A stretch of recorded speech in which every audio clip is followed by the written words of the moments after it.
Hello বন্ধুরা, আজকে একটি বেবি শ্যুট করতে এসেছি। বেবিটা হচ্ছে আমার, এই যে আমার মেয়ে সোহিনী। এর আগেও দেখেছেন সোহিনীর একটা ফটোশ্যুট, ওটা আশা করি আপনাদের ভালো লেগেছে। আজকে একটা আউটডোরে করবো ভাবছি। স্কোয়ার ফিল্ডে এসেছি, স্কোয়ার ফিল্ডে ঘাসগুলো আছে, বেশ ঘাসের মধ্যে বসে বসে কয়েকটা ছবি তুলবো। সোহিনীর মা আরও কয়েকটা ছবি তুলে দেবো। দীর্ঘদিনের আশা, এই যে সাজুগুজু করে এসছে।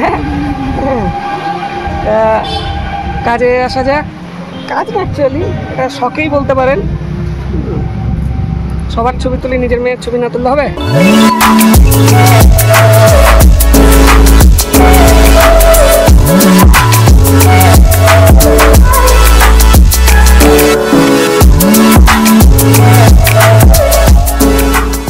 তো এবার আসা যাক শুটে।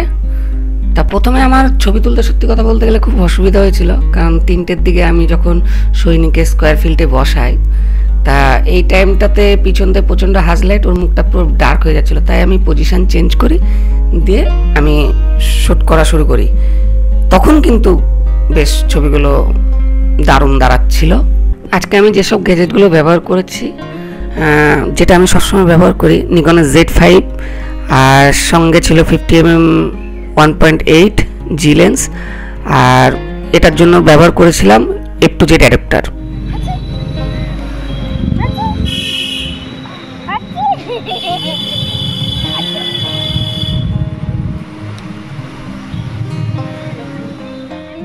আসলে বাচ্চাদের ছবি তোলা সত্যি কথা বলতে গেলে খুবই টাফ। সেটা অন্যের বাচ্চা কিংবা নিজের বাচ্চা বলে না, কারণ এদের মুড কখন বিগড়িয়ে যাবে তার ঠিক নেই।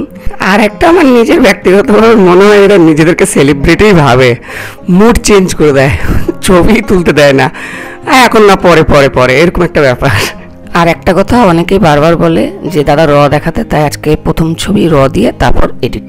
তো আজকে আমার পরিকল্পনা ছিল 3খানা ড্রেসে শ্যুট করার। তা প্রথম দুখানা খুব ভালো মতনই করতে পেরেছি, লাস্টেরটা করতে পারিনি। তা প্রথম ড্রেসে যে শ্যুটগুলো করেছি সেটা আমি প্রথমে স্লাইড শোতে দেখিয়ে দিচ্ছি। তা দেখে জানাবেন কেমন হয়েছে ছবিগুলো।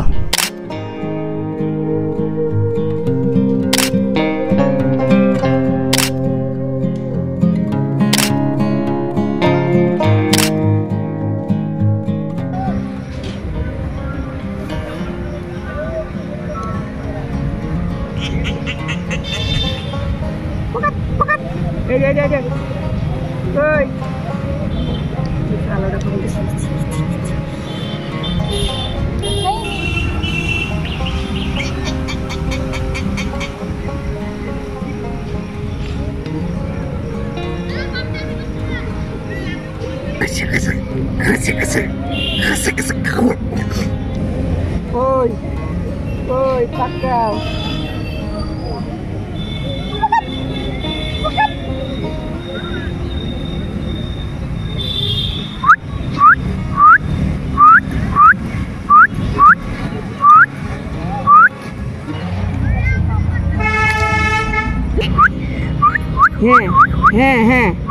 হ্যাঁ।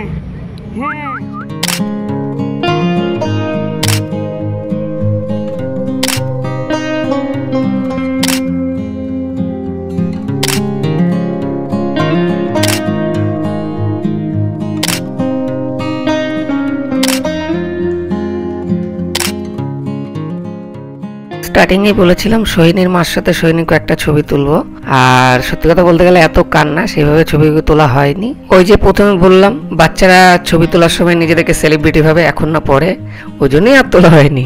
তা শেষে স্লাইড শোতে দেখিয়ে দিলাম, জানাবেন কেমন হয়েছে।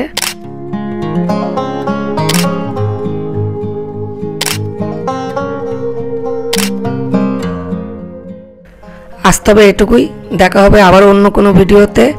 আমাদের ভিডিও যদি আপনাদের ভালো লাগে, চ্যানেলটি অবশ্যই সাবস্ক্রাইব করবেন, আর নোটিফিকেশন বেল বক্সে অবশ্যই ক্লিক করবেন, যেন পরবর্তী ভিডিও সবার আগে আপনার কাছে পৌঁছায়।